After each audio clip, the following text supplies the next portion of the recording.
here we are. Look at this, 7 o'clock in state-controlled Britain, which is apparently my catchphrase now. Two-tier legal system, but, and a media that doesn't seem to be able to look at what's actually going on without completely changing the story. Anyway, right, that being said, who have we got in the room? We've got the UK, maybe the world's top nutritionist, Richard Smith. Hello. Stephen, good day, kind sir. Good day to you. Have you had a good day? Yeah, all good. I've 5 minutes before, I tell a lie, it was probably about 20 minutes before coming live. Mm-hmm. I managed to tip an entire drink all over my PC, over my keyboard. So right. I was frantically trying to dry that up so we could do the live. So I've just made it in the nick of time. Well done. You do remind me sometimes of Frank Spencer when you tell me what happened, but people won't even remember that. So here we are. I think Agent 99 might be a fan of Phil Escott, because this is a Phil Escott type question. Would you advise against a gallbladder flush using lemon, olive oil and Epsom salts before going high-fat carnivore? I'm 65, was omnivore for most of my adult life, but no highly processed foods. I'm not a fan. I'll be honest. I don't think you are either. No. But look, there are lots of ways to implement changes, but look, the body is incredibly intuitive. It wants to heal and repair. It wants to detox. It has these natural pathways. I'm not a fan of flushing. I'll be honest, but it's yeah. What do you think, Steve? Well, the Epsom salts is magnesium, and my joke about magnesium citrate is to call it magnesium shitrate. So I think if anything's working, it's going to be that as a sort of laxative part. But yeah, not for me. But I also like lived experience, and Phil Escott swears by it and thinks it's great. So 2 people in the room, not fans, but we know people that have had a lot of success. So can't really give you any advice other than, I think it's questionable whether it will help. But if it helps other people, I'm not going to deny it. Anyway, right, let's go to the next question, which is from Get Fit. What macro advice do you give for a 54-year-old female perimenopausal struggling to lose 10% body fat? So close, but so stubborn, even when I think I'm doing everything right. What a great question. That's right up your street, Richard, isn't it? Yeah, fantastic question. So look, it's 54-year-old perimenopausal, struggling to lose 10% or struggling to get, I'm assuming it's to lose 10% of the current weight, body fat percentage. Yeah, it says lose 10%. Yeah. Okay. So I mean, it's I'm going to assume that that this person is already living keto or carnivore. Macronutrient ratios. Look, the simple formula for this, and it is different for everybody, but we need to start somewhere. For a man, we typically recommend around 1 gram of protein per pound of body weight. For a female, it's typically around 0.9, and that's based on ideal body weight. But that said, I'm also a big believer in incremental changes. I don't think for example, if you weighed 15 stone and your ideal body weight was estimated around 10 stone, I wouldn't be aiming for 1 gram per pound for a man, which is 140, or 0.9, because that is too much of a big step. We need to set goals in regards to this. The body's incredibly intuitive, so we do this based on 7 pound increments. So regardless of what the ideal body weight is, we minus the 7 pound. And for you, it would be multiplying that number by 0.9, and that's the grams of protein that we would aim for as a baseline. Fat would come as nature intended. So ideally, I'm not a fan of adding excessively high levels of fat, although women do tend to need higher fat than men. So protein is the place to start. Eat the fat as nature intended. I would continue with the fat that you're currently consuming in regards to cooking and so on, and then begin to remove the fats that we use to cook. That is going to essentially stimulate the body to burn this, which is stored body fat. So if we look at the volume of fat stored within the body, there's an awful lot of fuel there. And by flicking the switch, i.e., and by that what I mean is we can either burn exogenous fat, which comes from the diet, or endogenous body fat. And by lowering the exogenous, then the body will ramp up its endogenous beta oxidation or lipolysis, breakdown of stored body fat. So we do that, but always hit the protein. The protein is the most important macronutrient. Carbohydrate, I would always recommend to be as low as possible. At the top end, I would say 20 grams of carb, ideally as close to zero as possible. So if you're living carnivore, for example, you're not going to have a problem reaching zero carb. If you live in keto, then it's a case of monitoring the carbohydrate consumption from the vegetables and from the nuts and seeds and so on and so forth. If you are living keto, I would also recommend removing nuts and seeds because this is going to have an impact on fat storage. The lectins found within nuts and seeds will bind to the insulin receptor and potentially signal the body to store up to 5 times more body fat than the units of energy or caloric value that is found within. Other things that can cause problems if you are keto would be things like bell peppers and tomatoes, for example, because these are also high in lectins.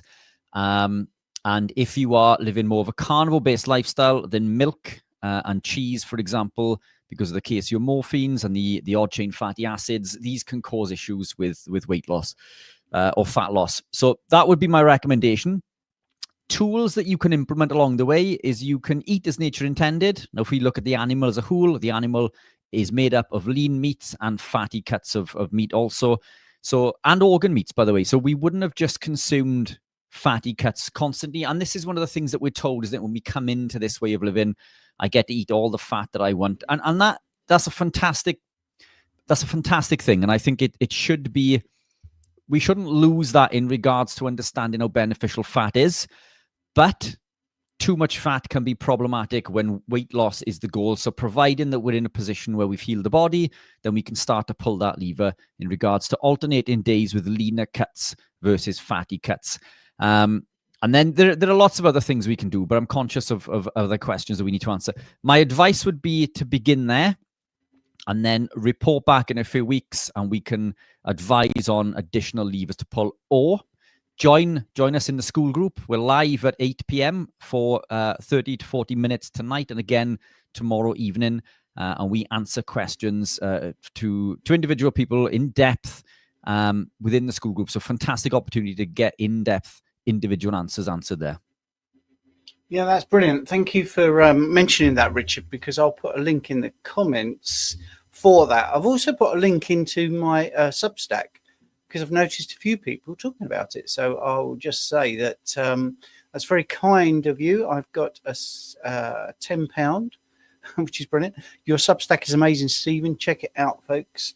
There is a link in the description if you're interested. And I think if people don't know, every day I write an article that's based on a question that someone might have asked, or what we've talked about here, or something Richard said. Very accessible to all knowledge levels with further detail if you want it. Yeah, I sort of start with it very basic and then have some advanced reading if you want all the science. And there is Nicholas saying, truly the past 2 months especially, Stephen has been hitting out of the ballpark with every article. A really good learning resource. Yes. And for those that really like it, I'm actually doing a book now called Stacks of Science, which is basically been going to collate all the articles and make it into a book. So, right. Okay, let's go back to the question. Thank you, Gaza, for that. Thank you for that £10, Gaza. That's great. Go to the next question. Thank you, Jonathan, for the support. Get Fit is asking also, what do you think of fat fasting? Something I've done, which I actually enjoyed. And it worked, in inverted commas, if you're looking to improve your body composition, but you don't want to fast. What you're doing is restricting protein, or you're keeping your mouth busy with fat, however you want to look at it. I really enjoyed it. I think it's a very good thing to try if you've got some nice sources of fat, and you can be inventive with things. I had whipped tallow, and I made sort of pork fat fries with a little bit of salt. So it was a nice experience. And my favorite thing was the bone marrow So I really enjoyed that. So just cook up a bone, take the bone marrow out, just fat, and you can even stretch it a little bit. Some people to go to egg yolks. So for me, I thought it was really good. It's not something I do all the time, but it's certainly worth trying. If you have trouble with fasting, it's a nice thing to try. What about you, Richard? Yeah, well, interestingly, this was the other lever that I was going to mention in a few weeks when Get Fit reports back. So look, it's the levers. There are three levers essentially we can pull as far as macronutrients go, because there are three macronutrients. So the one that's going to elicit the biggest insulin response is obviously carbohydrate, because carbohydrates break down to glucose. Glucose elicits an insulin response, and it's insulin that drives fat into the fat cell. When insulin is elevated, it breaks the bonds on the glycerol backbone and sends fatty acids into the fat cell. But as a double kick in the teeth, it also blocks hormone-sensitive lipase, which allows us to burn that body fat. So not only does it tell the body to store fat, it prevents our body from losing fat. So that's the biggest lever. This is why keto and carnivore lifestyles work so well, because we are in a low state of blood glucose, therefore low insulin, therefore we can burn more body fat.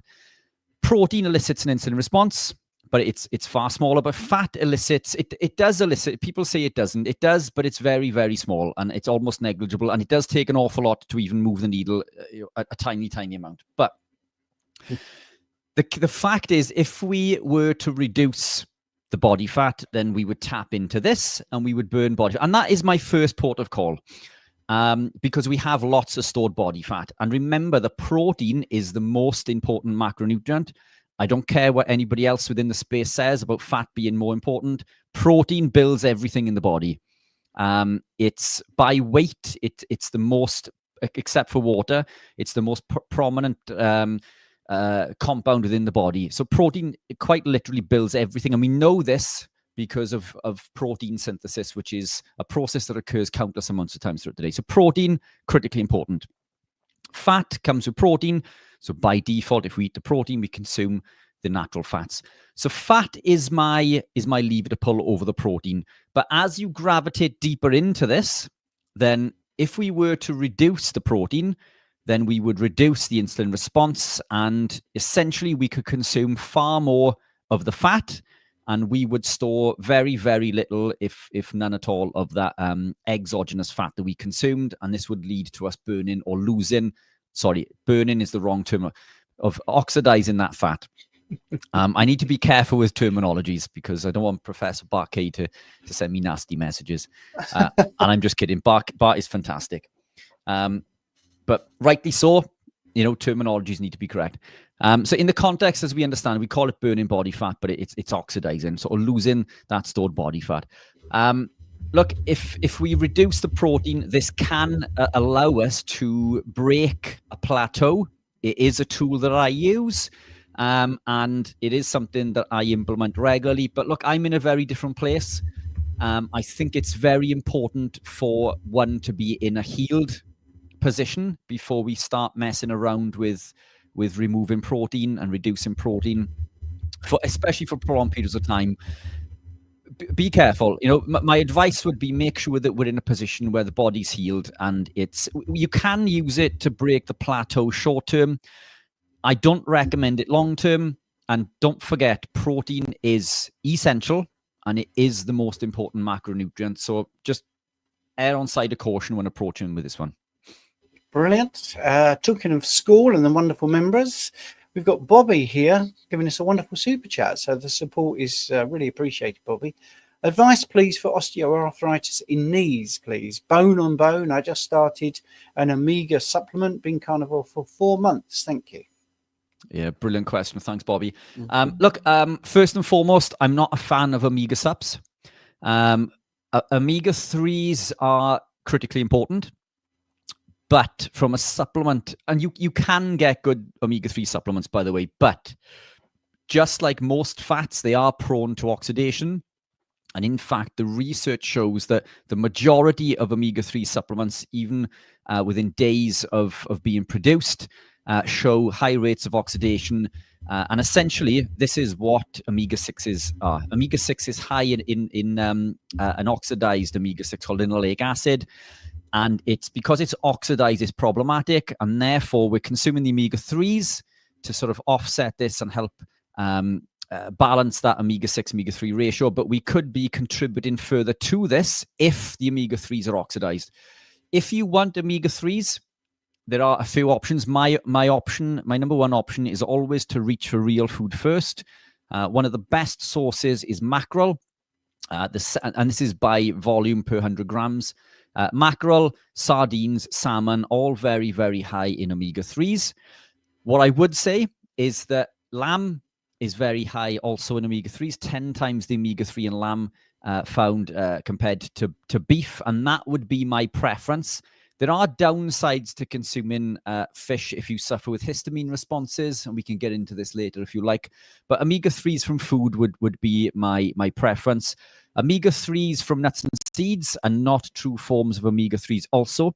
So they contain ALA. The human body needs EPA, DHA, and that conversion of ALA to EPA, DHA is so small that studies show that 0 is actually converted. And when we do consume these, we consume it with a whole host of phytoalexins, plant toxins, lectins, and phytates, which cause other problems in the body. Osteoarthritis. So if we look at bone, we need to understand what bone is made of. Bone predominates protein, coming back to what I just said prior in regards to protein being the most important macronutrient. Bone is the single most, it's the highest compound found within bone by weight. It's around 40% of the dry weight of bone, and the rest is minerals. So we can think of bone as mineralized protein. So we need protein.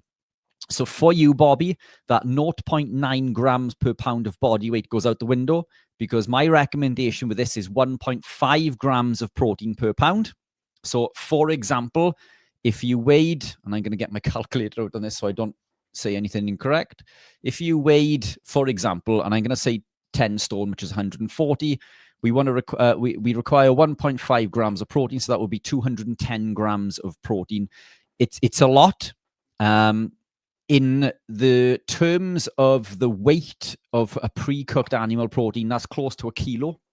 So that's 945 grams roughly, up to a kilo of animal proteins each day, which I understand is a lot for a woman. Most women I work with do not consume that much.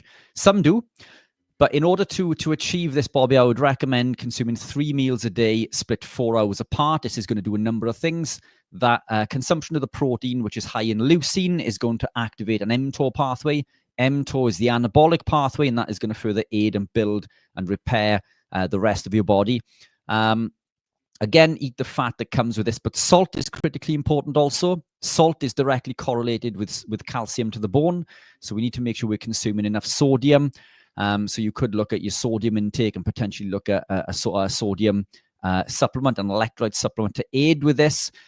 We need protein, calcium, phosphate, and sodium in order to, at the bare minimum, in order to heal and repair and build bone. We can offset the degradation of bone by calcium supplementation, but we can't increase the absorption to the bone by calcium. All we're doing essentially when we do this with a calcium supplement is we are supplying calcium to the rest of the body, so the body doesn't need to reach into the bone, and this slows down that degradation.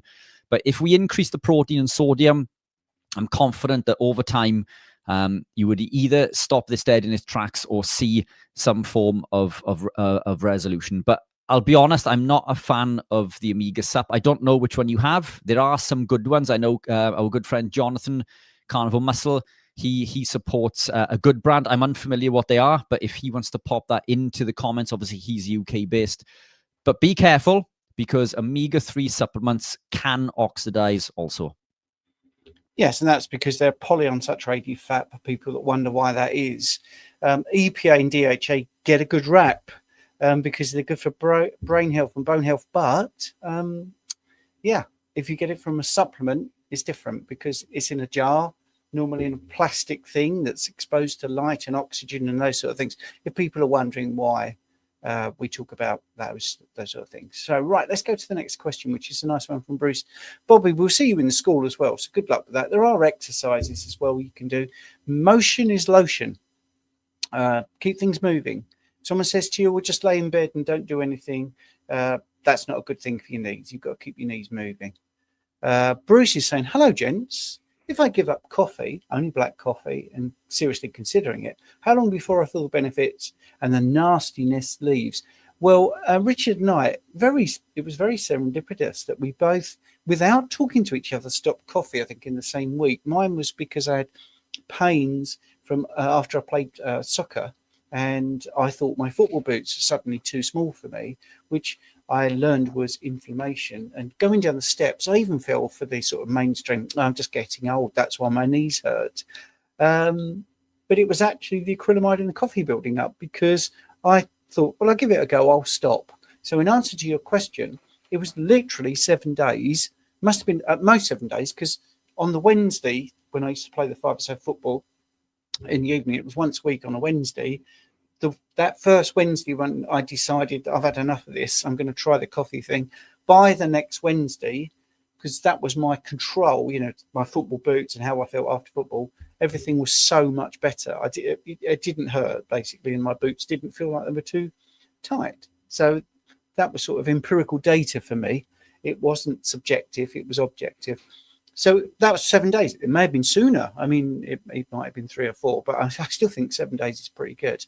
But I'm sure Richard has a tale to tell as well. Yeah, and it was pretty quick for me. So it depends, Bruce, on what you are looking to improve. For me, coffee was the last lever for me to pull. My diet's incredibly strict, and I started to suffer with neuromuscular issues. And I knew that coffee was the only, there could have potentially been external factors at play with this, but I removed the coffee.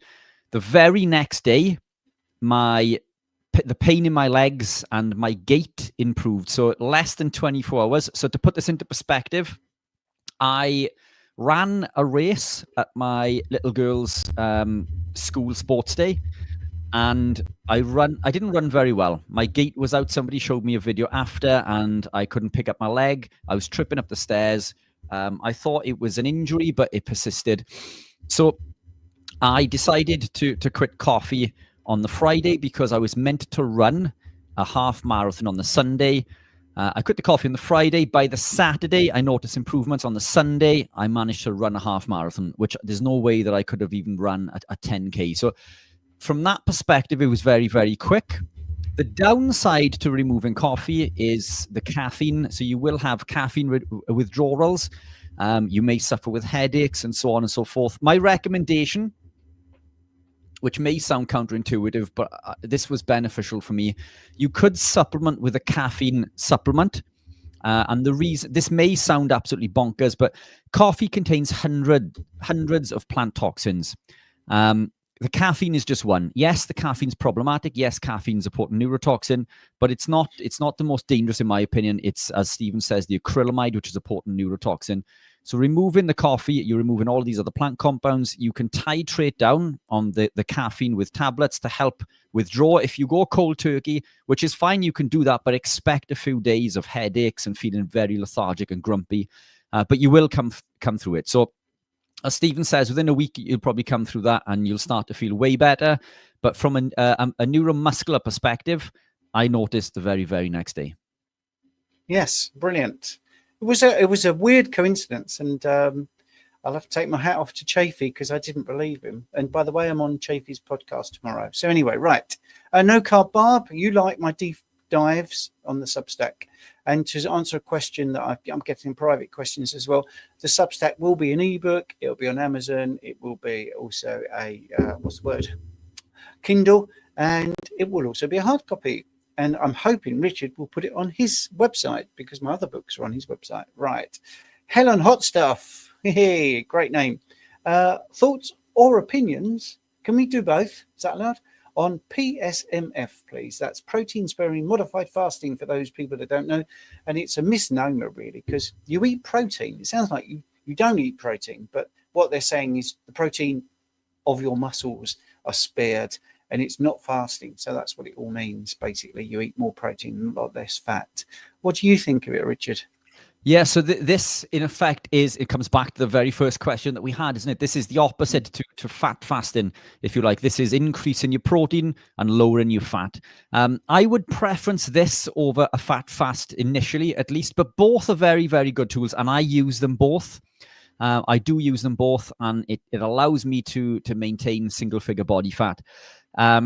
Again, with this, it works for a number of reasons. You increase your protein. The thermic effect of protein is between 25 and 35%, which basically means that the units of energy or calories, we don't like the term calories, the C word, but for those who understand it, then we know we're going to use that. But calories don't really exist, but still, not in the context that we believe them to, at least. But the units of energy, the body will use more units of energy to process that protein than anything else. So by doing this, we can further burn or metabolize or oxidize body fat that way.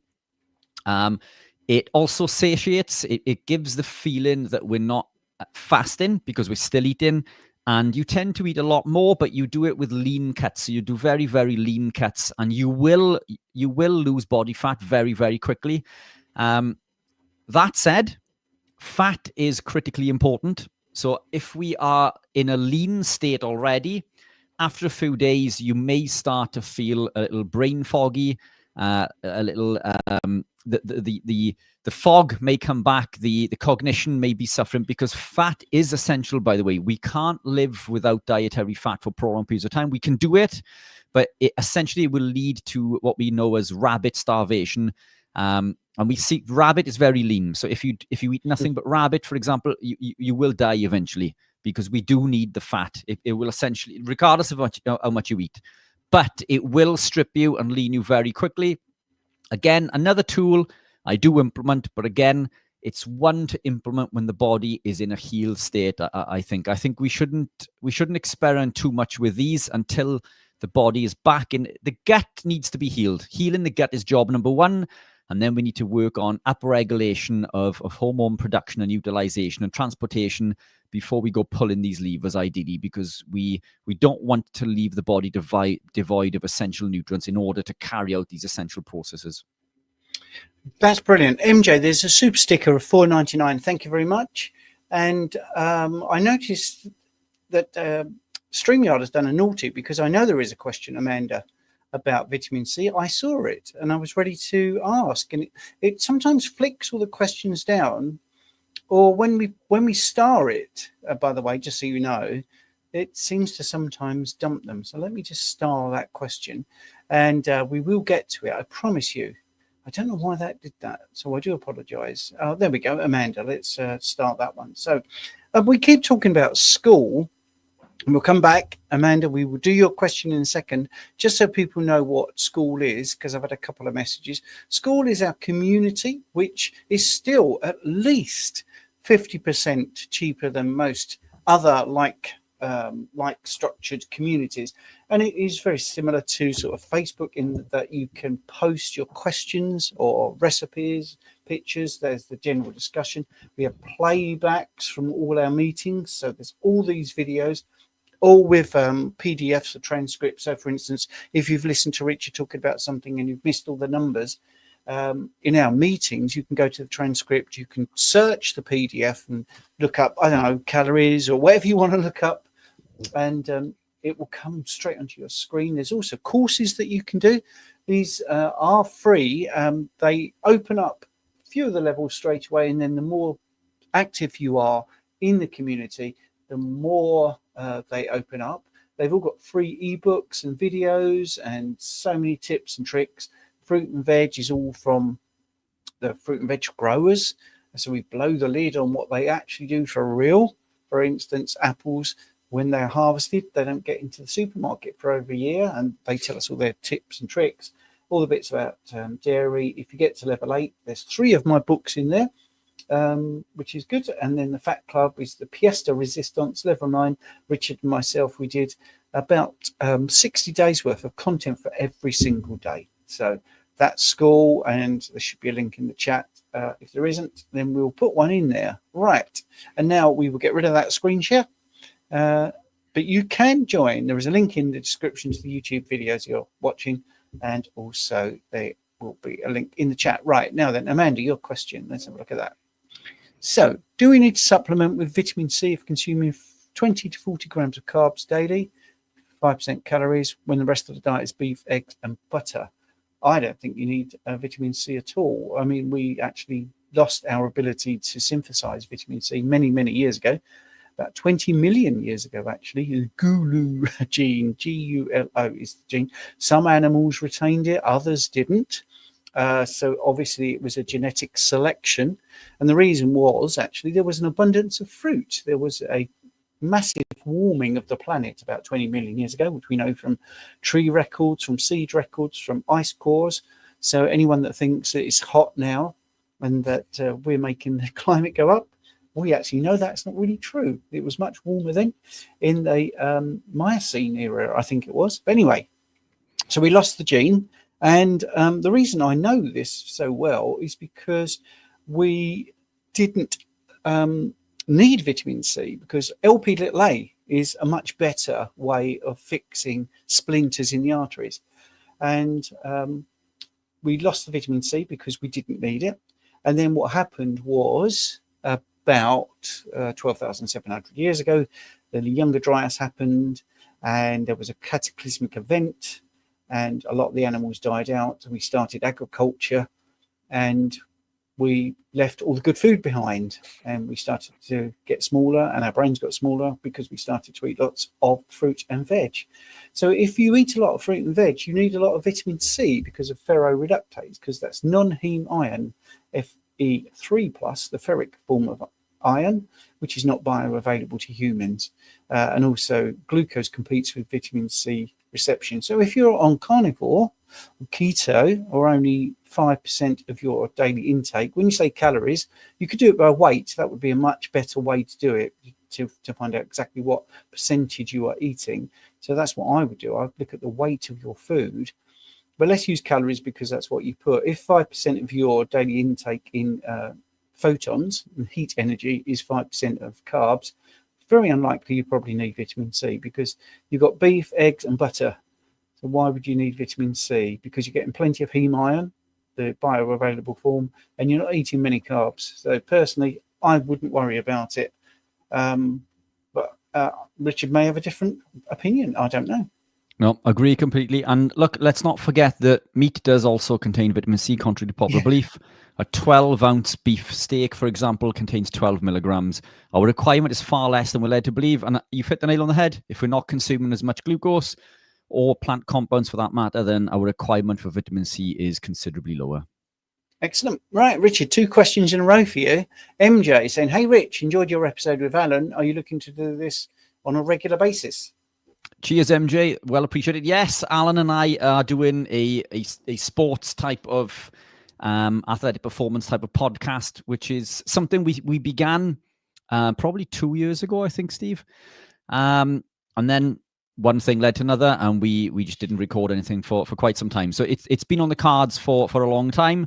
We're beginning with the introduction into ketogenic lifestyles. It's super simple. We're not going too technical, and it was kept short to about 40-45 minutes-ish. So that is one to pass on to your friends and family, anybody who is new to low-carb ketogenic lifestyles, because we've basically implemented 2 changes, the most important changes that we believe to make, whether you decide to go low-carb or not. But yes, it's going to be a regular thing. So cheers, MJ. Appreciate that. And recorded in my new studio. Woo! Oh, lovely. That's great. Let's have a look here. Corey, what macros do you recommend for burnout recovery? Lifestyle changes, reduce stress and sleep more, I understand. But regarding diet, I only see you need to be 0 carb or paleo with carbs. Thanks. What macros do you recommend for burnout recovery? Lifestyle changes. Okay, I understand. Sorry, just rereading the question, Steve. But regarding diet, it seems that I only see you need to be 0 carb or paleo. So ideal macros for recovery basically is what Corey's asking, I'm guessing. Am I reading that right? Yeah. Yeah. Okay. Sorry if I read it badly. I do apologize. No, it's not that. It I just didn't understand. So yeah, okay. Look, again, Corey, it's our good friend Jonathan, Carnivore Muscle, did a reel or a story recently where somebody said, what are the ideal macros? And he rightly says, I don't know. Because we don't know is the answer. And everybody is different, but there is a perfect place to start. And Stephen and I always recommend, as a ballpark figure, 1 gram of protein per pound of body weight for a man. if you're looking to lose weight, we would reduce this, as I say, by 7 grams or 7 pounds. But in this case, if you're looking to recover, you want at least a gram. So look, there are a number of, I'm going to give you 3 figures. 0.5 grams per pound of body weight is the bare minimum your body needs to heal, build, repair, and just maintain. That's why it's called maintenance protein. 0.82 grams per pound is the minimum requirement that we need in order to heal, repair, and grow, i.e. to recover or to build muscle, or if we're looking to achieve something with athletic performance, so on and so forth. So 1 gram per pound is super simple and it's easy to remember. And protein is one thing that we can always consume more of. So I would aim for at least that. Again, as we mentioned earlier, if we are looking to heal and repair something that is damaged, like osteopenia, osteoporosis, for example, then 1.5 grams. I've experimented all the way up to 3 grams per pound in my days of bodybuilding, and it does very much become a case of diminishing returns. Somewhere between 1 and 1.5 works very well for me on a daily basis. And I think if you hit 1.5, then you're going to be covering all bases. So aim for somewhere between 1 to 1.5. Now, again, let's say you weigh 10 stone. We're going to do, so that's 140 grams. 140 grams multiplied roughly by 4.5, because this gives us the ballpark figure of the average pre-cooked weight of animal proteins. So that comes to 630 grams of pre-cooked animal proteins as a ballpark figure. It does change depending on which animal protein you're consuming, but this generally covers most. And obviously, if you're doing 1.5, that's going to be close to a kilo. So my advice for you would be to do that calculation and aim for somewhere between 1 to 1.5 grams per pound in order to heal and repair from that state. Now, it's interesting you mentioned zero carb. If you suffer with damage to your HPA axis, you may require additional carbohydrate.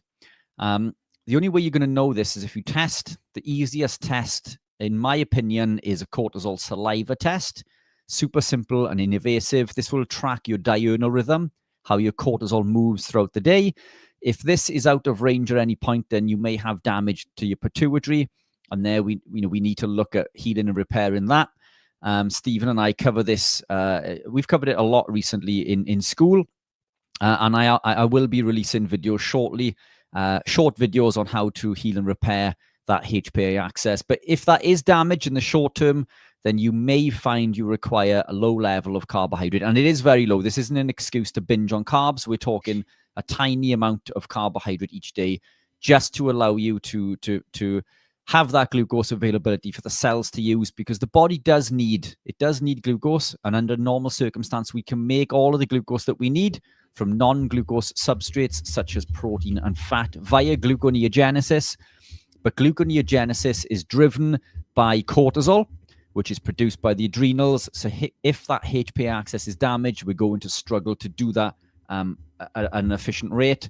Human growth is something else that we can use, but human growth can also be downregulated if the pituitary is damaged. Human growth, HGH, is something that is downstream from the pituitary. So both of those mechanisms, there are others, glucagon, but cortisol and human growth are predominators in that axis. So if we do have damage, there may be a requirement to put that in. So I would recommend, if you think that you have damage to your pituitary, that could be a test that would be worth doing. Cool. Another one, really nice, simple question for you this time, from ELM McMill. Anyway, how do you make your electrolytes, Richard? Are they all natural compounds? Yes, they are all natural. So the electrolytes, even the stevia. So yes, stevia, which is in the flavored versions, comes from a plant compound, but you can remove stevia through means by which you apply toxins, but we do not. So it's all done natural. Stevia, in my opinion, is one of the best, or at least one of the least damaging of the sweeteners. My top 3 would be stevia, erythritol, and glycerol. Monk fruit also would be up there. If you can be without them, even better.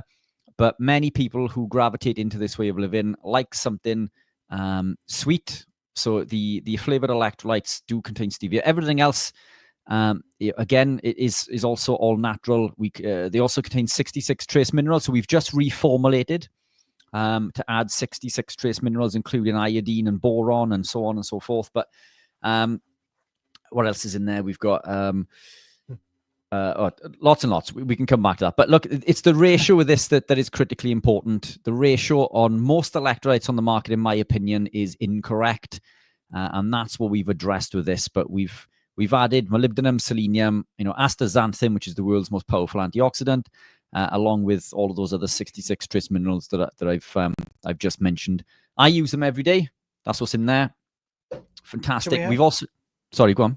We also have a follow-up question. Is it okay to use the unflavored Keto-Pro electrolytes in hot drinks? Yes, no problem at all. The unflavored. So there are two versions of the unflavored. We've got the unflavored with aster and the unflavored without aster. The unflavored with aster, because aster comes from algae, it does have a fish-like or seaside-like taste, if you like, which many people do not like. It does seem to be more suited to the carnivore community because we don't really care what stuff tastes like. It's all for the betterment of our health. But for the sake of the general population, they don't like that. So we do a version without the aster, which is almost completely tasteless. It's only that version that is available on Amazon. And with the flavored versions, we can't sell the aster version on Amazon because people just do not like it to the degree that the flavored versions are like, and people just don't understand. They just don't get it. So it's led to an influx of negative reviews. So we've pulled the aster version in the unflavored on Amazon, but all are available through the website. And also, just to add to that, that offer is still on. I'm going to pop a link now while Steve goes on to the next question. If you would like to purchase a tub of electrodes through Amazon UK, and kindly leave a review to the link that will be in my description, and I'll also pop it into the comments. And leave an honest review. We will kindly send you another tub free of charge as a thank you for leaving an honest review. So I will do that when Stephen gets into the next question. But those are the electrolytes. Excellent. Great. I put the electrolyte questions together just to speed it up a bit. So no carb Barb, thank you for the $10. That's really appreciated. What meats do you consider lower fat? I've had a hard time choking down lean meat like chicken breast or sirloin of beef. Oh, I love sirloin. I wouldn't necessarily call that lean, actually. I don't care for seafood at all. Most days I am short on protein macros. Right, so when you say you don't like seafood, you have wiped out ever such a lot. You could try scallops. I mean, if it's all seafood, I don't know if you mean fish or whether you mean shrimp and stuff like that. So shrimp and crab and scallops are pretty good if it's you talk about fish. But anyway, you don't like poultry. You could try turkey breast, which is lean, or in fact any of the game birds. In my teenage years, I would have been saying game birds and being a bit saucy, but you're not allowed to say that anymore. Venison is very nice. I think that's pretty lean. I don't know where you live, but if you can get elk or moose, that's quite lean. And bison and buffalo. Where we live, getting bison burgers was difficult, but we did manage to get some buffalo burgers, which were very nice, but a lot of air miles basically. So I think that's about as good as you can do. You could try rabbit. Of course, that's very lean, very gamey, of course. Moderate fat is what I would call sirloin. So if that's too fatty for you, you are going to find it quite difficult, I think. You could look at things like ham. Pork tenderloins are very good source of the B vitamins as well, B1 in particular. So you could try whole chicken with the skin on. So the chicken legs are very good. I like the brown meat on chicken, but I don't like the chicken breast. So hopefully that is a good enough thing there. You could look at processed meats like sausage. You can buy those quite lean. You can buy lean ground beef as well. Just look for something that's like 15% fat or even 10% fat. So yes, it's just very difficult. Richard has put his Amazon purchase link in the chat if you want to help him out with that offer as well. So no carb Barb. Thank you for that question and for the super chat. That is really good. And then we've got a question now from Michael. Carnivore for 6 weeks, lost 8 pounds, 18-hour fasting, blood glucose is high, question mark. 95, no, that's great. 95 milligrams per deciliter is very good. And ketones at 1.3, 1.5. You will be making everyone in this room jealous, because in 6 weeks you've got a high level of ketones, which normally people would lust after, because they'd be saying it's, oh, well, I've only got 0.5 or 0.8. So I think that sounds like you fat adapted quite well, unless you're supplementing with exogenous ketones. But if you're just eating carnivore, well done, firstly, on losing 8 pounds. That's great in 6 weeks. Really good. 18-hour fasting, blood glucose of 95. Because you did an 18-hour fast when you took your bloods, that's difficult to compare it to other people, because most people do a 8 to 12-hour fast. And obviously, when you fast a bit longer, you can actually put your blood glucose up a little bit if you have a lot of activity. But anyway, anywhere around 100 is very good. I mean, 110 is actually not that bad. I don't think it's that bad at all, to be honest. Many people don't really understand why I say that. But, you know, if it's 110 as opposed to 100, you know, that is 1/10 of a teaspoon of glucose in 5 litres of blood. It's not that much more. But anyway, 95 is great, I think. So I'd be very, very happy with that. And ketones, really happy with that as well, Michael. So very good. I'll move on unless Richard wants to add a little bit. Fantastic. Cool. And then we got Noya. Carnivore Noya. 2. Yeah. Do you know her? Yes, we do indeed. Yep. 2.5 years of carnivore. Lost 90 pounds in the first year. Felt I started gaining 6 months ago. So I've really tightened up. Gave up tea, coffee, and dairy. July, eating meat, fish, and eggs. Electrolytes. Anything else I can do? No, fantastic. 90 pounds in the first year. I mean, that's another person, isn't it? That's incredible. Yeah. A big advocate of the carnivore way of living and everything else that is right in the world, by the way. So check Noida's Instagram profile out. Some interesting posts get posted there. Yep. Really tightened up, giving up tea and coffee, dairy, fantastic. Eating meat, fish, and eggs, brilliant. So look, you know, we could look at implementing some of the things that we've discussed earlier on in the show in regards to your gut is healed, I should imagine by now. I mean, you've been on this journey for a very long time, incredibly fit and healthy. Lowering the fat and increasing protein, and doing the opposite in regards to the fat fasting. We could implement those periodically over a period of weeks. You know, we could look at introducing some resistance training if that's something that you were open to. Resistance training is fantastic for fat loss. It's, in my opinion, far better than endurance sports. So we could start implementing some resistance work. Eggs can be problematic once you've been on the journey for a prolonged period of time, and fish even. So we could look at being tighter and gravitating more towards beef and lamb. That's not to say fish and eggs are bad for you. By the way, fish and eggs are incredible. But what we do find is the longer that you live a stricter lifestyle, that the eggs, the overmucoid in the eggs start to cause problems, and fish can be high in histamines, which can be problematic for some people. So the more we gravitate in the journey, the stricter that we become. But we could implement what we've discussed earlier on. But yeah, I'll catch up with Noir. She lives in my local town, so I'll be looking to catch up with her sometime in the near future to discuss this. In fact, I think we have a meetup planned, if I'm not mistaken. But yeah, keep doing what you're doing. You're doing really well. Yeah, I think somebody said that your link is not working, and it's given a error 404. Okay, yeah. I will go and check that. So just want to make sure. That's Helen Hot Stuff who's saying that. Helen, check in the description. So the first protocol would be to get the electrolytes, and then once you've tried them and used them, you leave the review on Amazon and use that link then to send the guys the details, so we can get a free tub as a thank you sent out to you. But that should be in the description. Yeah, seems to be working this end. Yep. But I will repost it. So Cammy's saying, by the way, while you're looking at that, hi Michael, now I see you. You write QQQ before the question. Sometimes they never see them anyway, but often not, or just Q anyway. Right. So there you go. thank you for that, Cami. But that was handy that you're helping people out, because also tonight what's happening is they're flicking the questions around, which is very frustrating.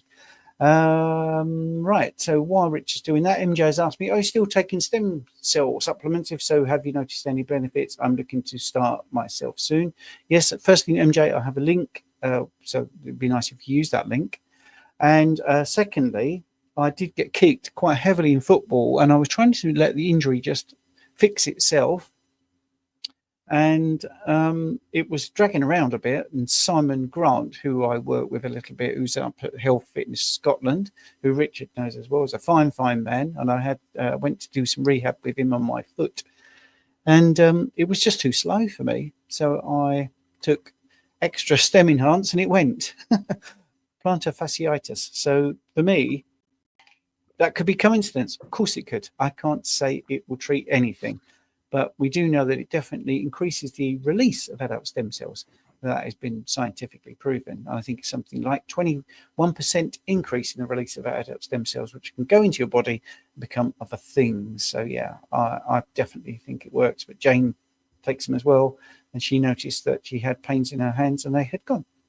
So simple things seem to improve. So this is a great question. I don't know how to pronounce the name. I think that's Welsh, but anyway, what adaptation is sprint interval training looking to induce? Could this adaptation be achieved with no carbs? 100%. So the sprinting is incredibly beneficial.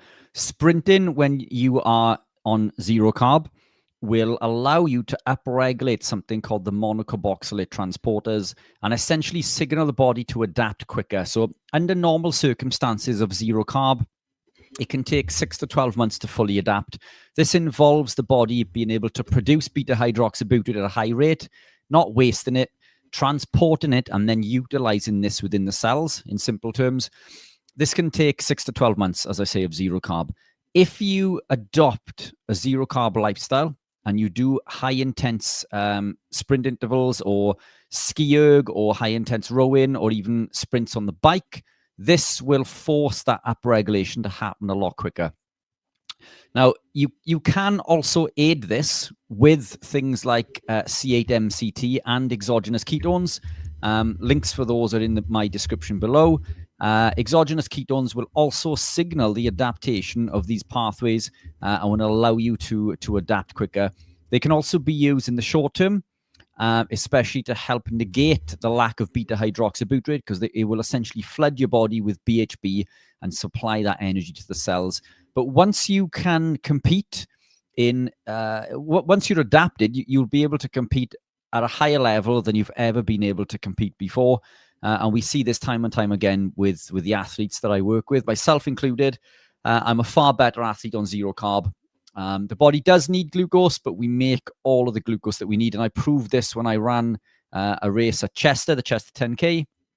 I wore a continuous blood glucose monitor and showed that my body not only increased, but increased to a high level and then gravitated back towards a normal blood glucose range. But yes, sprinting, fantastic with zero carb. Just keep pushing the boundaries. Make sure you're hydrated correctly. Make sure you consume the correct electrolytes also. But training with zero carb is certainly the way forward.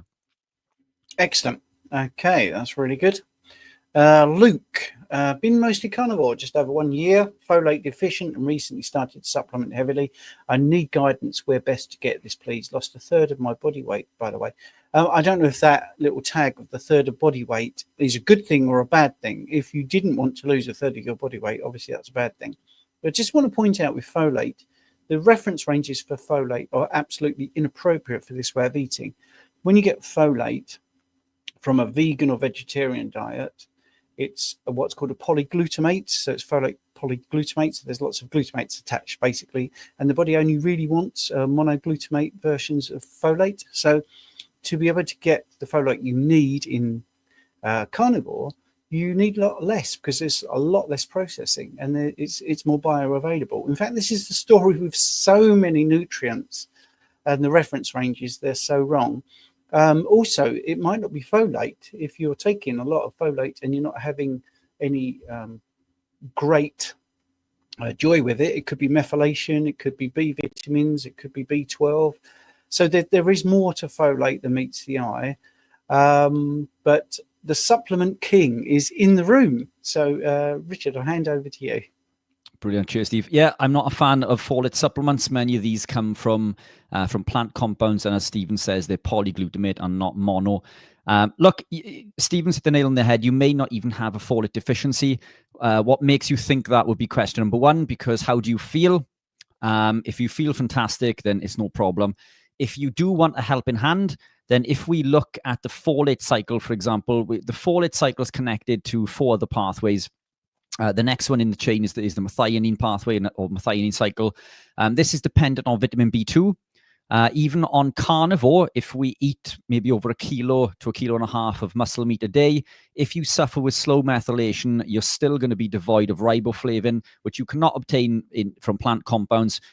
You will need to add in some organ meats, beef liver, for example, or lamb liver 2 or 3 times a week. And this will allow you to achieve the 3 to 4 milligrams of required riboflavin, which typically we only get around 2 milligrams living a carnivore lifestyle.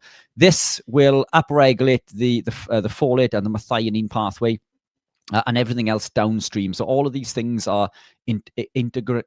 What's that word? They're all connected. Integral? Yeah, that's the one. There we are. Spit that one out. So look, first and foremost, if you feel fantastic, it's not a problem. But a better test would be homocysteine.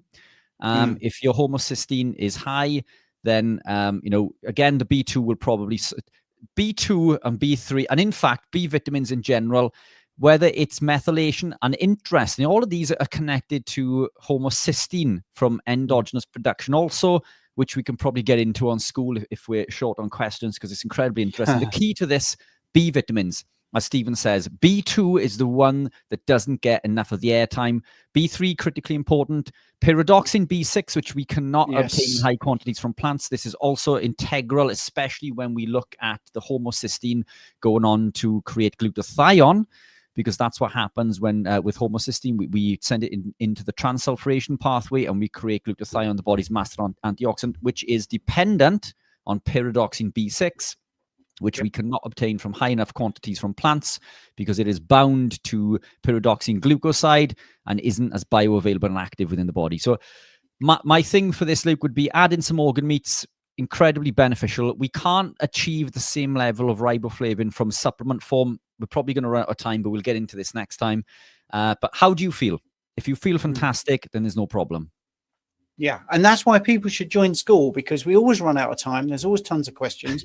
It's incredibly inexpensive. And if you join today, we guarantee that price will not go up for as long as we're alive and running that school community. So it's such a bargain. You'll be silly not to join. I put a link in the description. I mean, B6, you take B6, for example. If you didn't have B6, this actually might get to the people that are always going on about carbohydrates as well. If you don't have enough B6, you can't make heme.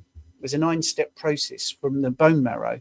So when you want to make a red blood cell, you do need heme, which obviously carries iron, and myoglobin as well, which also carries iron.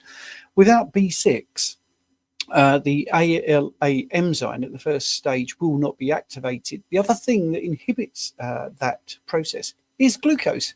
So, that's why the MCV, the mean corpuscular value of red blood cells, can go up on carnivore, because we actually have tons of that stuff going in there. So there is no shortage of B6 for most people, and we get these fantastic red blood cells. But if I have someone that's vegan or vegetarian and they're supplementing and they don't get the right forms, and pretty much all their B vitamins are coming from processed foods, their red blood cells are tiny because the body struggles. But anyway, right, that's enough of that. Well done, YouTubers, for listening of the whole hour. If you haven't subscribed to Richard's channel, then you need to do that, because it's an exceptionally good channel and he's upgrading all of his material and doing fantastic podcasts, having great guests on there. So please make sure that you subscribe. If you think you're subscribed, make sure that you check, because YouTube are nasty. We'll beat those words out to just make sure that you are subscribed. Same with my channel. I have definitely got more subscribers than it tells me. and many people message me and say, I missed your live, but didn't get a notification. So please do that. I hate doing all that sort of stuff, but sadly, YouTube are fighting against us here in the good old state-controlled Britain. Right, so that's the end of it. If you want to see us for another half an hour for a question and answer in school, join our school community now. And we will also see you on Monday for more of the same. And I also do a Wednesday wellness Q&A. So we get lots and lots of Q&As. You get lots more personal attention. So if you don't want to do that, thanks for staying all the way. And YouTubers, we'll see you next week. For those that are in school, we'll see you in about a minute. Cheers. Thank you all. Some amazing